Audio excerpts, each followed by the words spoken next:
बिस्मिल्लाहिर्रहमानिर्रहीम। सबसे पहले तो मैं पीटीआई सिंध की क़यादत का बहुत शुक्रगुज़ार हूँ, जिन्होंने मेरे वीलॉग्स पर नोटिस लिया है और उन्होंने कहा कि आप उर्दू में करें ताकि हम इसको हेड ऑफिस तक पहुँचाएँ।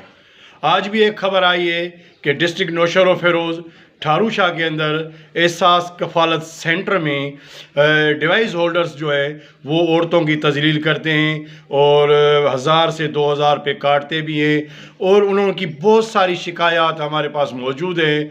कल भी ठारू शाह में जो है कि औरतों ने और लोगों ने प्रेस कॉन्फ्रेंस की एहतजाज रिकॉर्ड करवाया कि जो एहसास कफ़ालत सेंटर वाले हैं वो पैसे तो काटते हैं लेकिन वो औरतों की तज़लील भी करते हैं। उनके साथ उनका जो रवैया है वो बहुत ही जाराना और थर्ड क्लास है।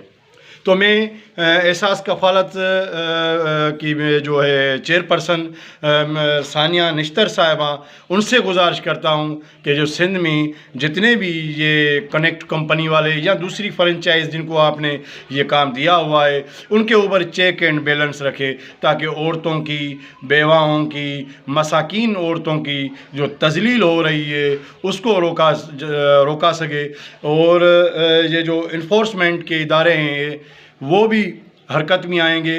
तो मेरे ख़्याल में ये जो सिंध के अंदर एहसास कफ़ालत सेंटरों के अंदर जो औरतों के साथ ज़्यादती होती है, गैरकानूनी कटौती होती है पैसों की या उनकी जो तज़लील होती है उसका नोटिस ले सके।